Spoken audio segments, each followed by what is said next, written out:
There's an old joke about a plane crashing with one surviving passenger stranded on an island. Cannibals who live there capture him and bring him to their leader, the chief. The chief turns out to be an intelligent, attractive man of European descent.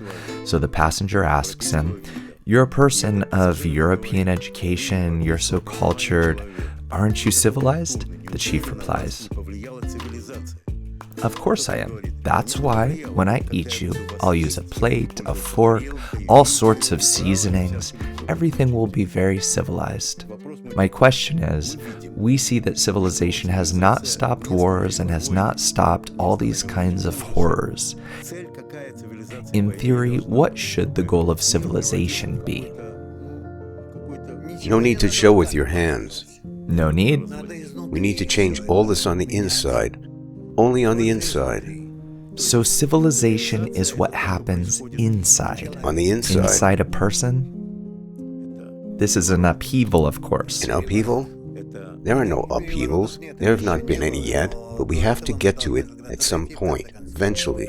Tell me right now, with all the horrors happening, with all these wars, with all this barbarism. No horror, just people demonstrating who they really are by nature. Egoism. Plain human egoism.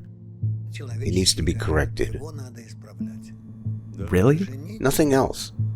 Human egoism is unbalanced everywhere, in any country, in any world order. It is. Unbalanced. Therefore, if you let people devour each other with impunity, you will see just how barbaric they are, that's all. I see, but they will use a spoon, a knife, and a plate possibly. Yes, it's a habit. So they'll be civilized, but will devour Indeed. all the same. Please tell me, you said civilization should happen inside a person? Yes. Please explain the words civilization within man. What should happen inside a person? I'll tell you. Imagine that you are in a stadium. There are, say, 1 million people in there. Can you imagine what kind of a spectacle it is?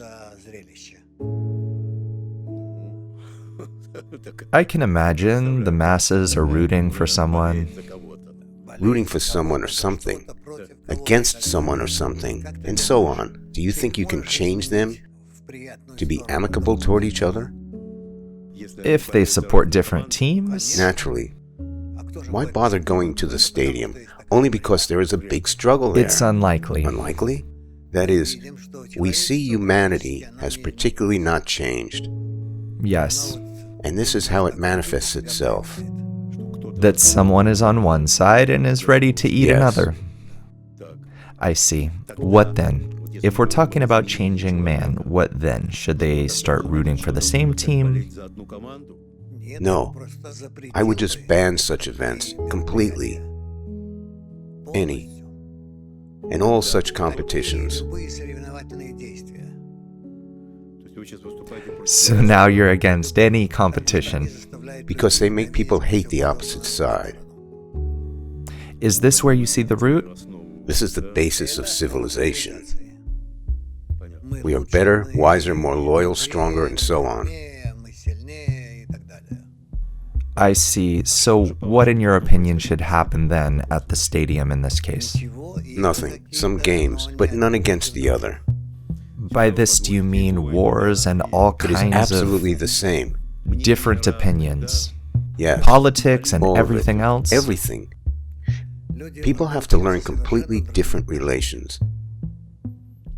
But this, on the contrary, leads them in the wrong direction.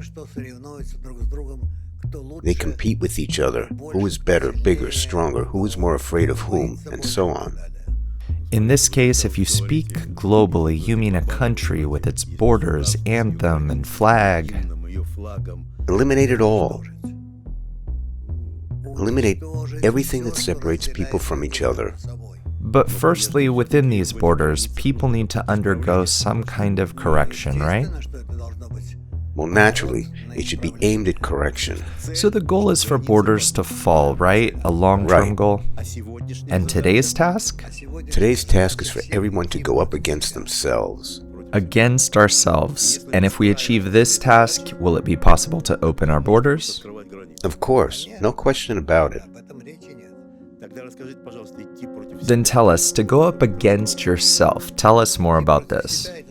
To go up against yourself is to go up against your egoism, against hatred of others. This is our task. What if I feel this hatred? I feel it. How should I extinguish it? Every person has it, to put it bluntly. Educate people. Educate how to work with it? To be closer to each other, to love each other, to feel constant dependence on each other. Not in a bad way, that otherwise one would attack me, but in a good way. Should humanity have this goal, that one way or another we should come to this family of We nations? should come to this. Will there be no nationalities then? No nations? There'll be nothing, right? What will be? Can you tell There'll us? be one people in the whole world. Really? Sounds great. I really want to believe in this and live like this. But this is the only way that we will be able to achieve some kind of correct future state. So what was the mistake of utopians who wanted to build such cities? They intended to do it purely mechanically, without re-educating man, without waiting for his change. But this, of course, was utopia.